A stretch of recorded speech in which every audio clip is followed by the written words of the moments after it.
ଜିହିଜିକଲ ଅଧ୍ୟାୟ 5। ପୁଣି ହେ ମନୁଷ୍ୟ ସନ୍ତାନ, ତୁମ୍ଭେ ଖଣ୍ଡେ ତୀକ୍ଷ୍ଣ ଖଡ୍ଗ ନାପିତର ଖୁର ପରି ନେଇ ଆପଣା ମସ୍ତକ ଓ ଦାଢ଼ି ଉପରେ ଚଳାଇବ। ତହୁଁ ନିକ୍ତି ନେଇ ସେହି କେଶ ତଉଲି ଭାଗ ଭାଗ କରିବ। ତହିଁର ତୃତୀୟାଂଶ ନେଇ ଅବରୋଧ କାଳ ସମାପ୍ତ ହେଲେ ନଗରର ମଧ୍ୟସ୍ଥାନରେ ଅଗ୍ନିରେ ଦଗ୍ଧ କରିବ।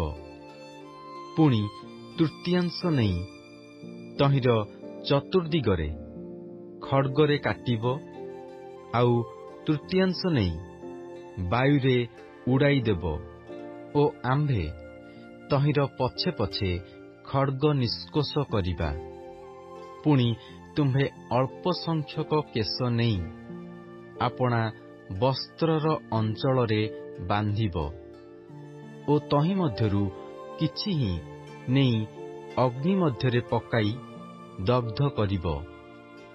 ତହିଁରୁ ଅଗ୍ନି ନିର୍ଗତ ହୋଇ ଇସ୍ରାଏଲ ବଂଶ ମଧ୍ୟକୁ ଆସିବ।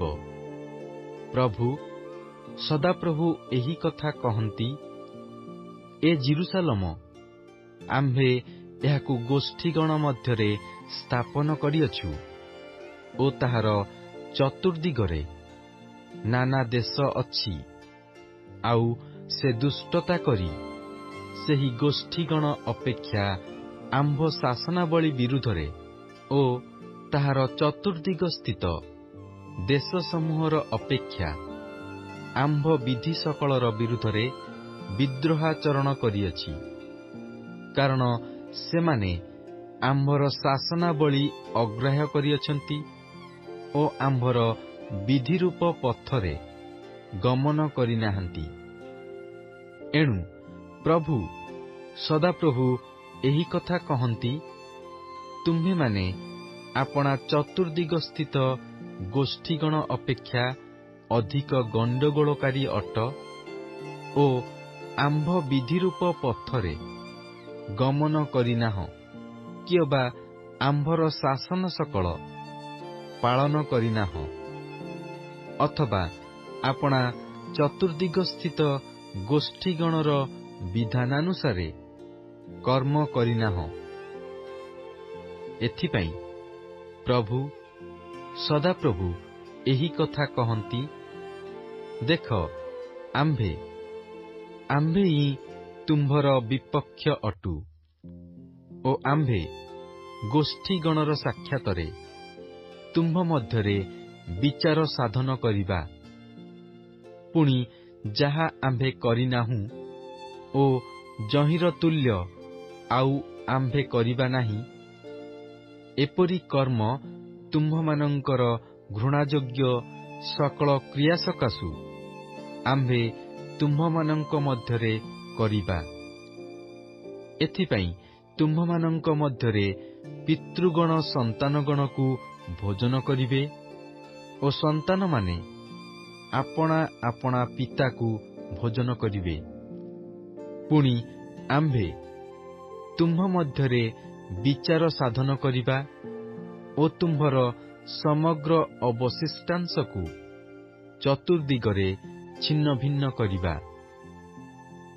ଏହେତୁ ପ୍ରଭୁ ସଦାପ୍ରଭୁ କହନ୍ତି, ତୁମ୍ଭେ ଆପଣାର ତୁଚ୍ଛ ବସ୍ତୁ ସକଳ ଦ୍ୱାରା ଓ ଆପଣାର ସବୁ ଘୃଣାଯୋଗ୍ୟ କର୍ମ ଦ୍ୱାରା ଆମ୍ଭର ପବିତ୍ର ସ୍ଥାନ ଅଶୁଚି କରିଅଛ। ଏଥିପାଇଁ ଆମ୍ଭେ ଜୀବିତ ଥିବା ପ୍ରମାଣେ ଆମ୍ଭେ ହିଁ ତୁମ୍ଭକୁ ହ୍ରାସ କରିବା, ଆହୁରି ଚକ୍ଷୁ ଲଜ୍ଜା କରିବା ନାହିଁ, ମଧ୍ୟ ଆମ୍ଭେ କିଛି ଦୟା କରିବା ନାହିଁ। ତୁମ୍ଭର ତୃତୀୟାଂଶ ମହାମାରୀରେ ମରିବେ, ଆଉ ଦୁର୍ଭିକ୍ଷ ଦ୍ୱାରା ତୁମ୍ଭ ମଧ୍ୟରେ ସେମାନେ କ୍ଷୟ ପାଇବେ। ପୁଣି ତୃତୀୟାଂଶ ଖଡ୍ଗ ଦ୍ୱାରା ତୁମ୍ଭ ଚତୁର୍ଦ୍ଦିଗରେ ପତିତ ହେବେ, ଆଉ ତୃତୀୟାଂଶକୁ ଆମ୍ଭେ ଚତୁର୍ଦ୍ଦିଗରେ ଛିନ୍ନ ଭିନ୍ନ କରିବା ଓ ସେମାନଙ୍କର ପଶ୍ଚାତ୍ ଖଡ୍ଗ ନିଷ୍କୋଷ କରିବା। ଏହି ପ୍ରକାରେ ଆମ୍ଭର କ୍ରୋଧ ସଫଳ ହେବ ଓ ଆମ୍ଭେ ସେମାନଙ୍କ ଉପରେ ଆପଣା କୋପ ସାଧି ଶାନ୍ତ ହେବା। ତହିଁରେ ଆମ୍ଭେ ସେମାନଙ୍କ ଉପରେ ଆପଣା କୋପ ସଫଳ କଲା ଉତ୍ତାରେ ଆମ୍ଭେ ସଦାପ୍ରଭୁ ଆପଣା ଅନ୍ତର୍ଜଳାରେ ଯେ ଏ କଥା କହିଅଛୁ, ଏହା ସେମାନେ ଜାଣିବେ। ଆହୁରି ଆମ୍ଭେ ତୁମ୍ଭର ଚତୁର୍ଦିଗ ସ୍ଥିତ ଗୋଷ୍ଠୀଗଣ ମଧ୍ୟରେ ତୁମ୍ଭକୁ ପଥିକମାନଙ୍କ ଦୃଷ୍ଟିରେ ଉଚ୍ଚନ ସ୍ଥାନ ଓ ନିନ୍ଦାର ପାତ୍ର କରିବା।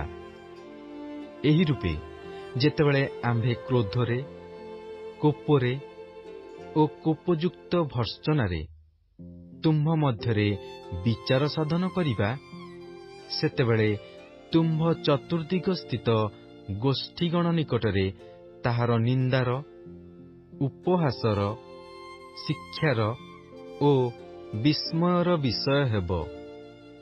ଆମ୍ଭେ ସଦାପ୍ରଭୁ ଏହା କହିଅଛୁ। ଆମ୍ଭେ ସେଠା ସ୍ଥିତ ଲୋକମାନଙ୍କ ପ୍ରତି ବିନାଶାର୍ଥକ ଦୁର୍ଭିକ୍ଷ ରୂପ କ୍ରୂର ତୀର ପଠାଇବା। ତୁମ୍ଭମାନଙ୍କୁ ବିନାଶ କରିବା ପାଇଁ ତାହା ପଠାଇବା ଓ ଆମ୍ଭେ ତୁମ୍ଭମାନଙ୍କ ଉପରେ ଦୁର୍ଭିକ୍ଷ ବୃଦ୍ଧି କରିବା ଓ ତୁମ୍ଭମାନଙ୍କର ଅନୁରୂପ ଯଷ୍ଟି ଭାଙ୍ଗି ପକାଇବା। ଆଉ ଆମ୍ଭେ ତୁମ୍ଭମାନଙ୍କ ବିରୁଦ୍ଧରେ ଦୁର୍ଭିକ୍ଷ ଓ ହିଂସ୍ରକ ଜନ୍ତୁମାନଙ୍କୁ ପଠାଇବା। ସେମାନେ ତୁମ୍ଭମାନଙ୍କୁ ନିଃସନ୍ତାନ କରିବେ। ମହାମାରୀ ଓ ରକ୍ତ ତୁମ୍ଭମାନଙ୍କର ମଧ୍ୟ ଦେଇ ଯିବ। ପୁଣି ଆମ୍ଭେ ତୁମ୍ଭମାନଙ୍କ ବିରୁଦ୍ଧରେ ଖଡ୍ଗ ଆଣିବା। ଆମ୍ଭେ ସଦାପ୍ରଭୁ ଏହି କଥା କହିଅଛୁ।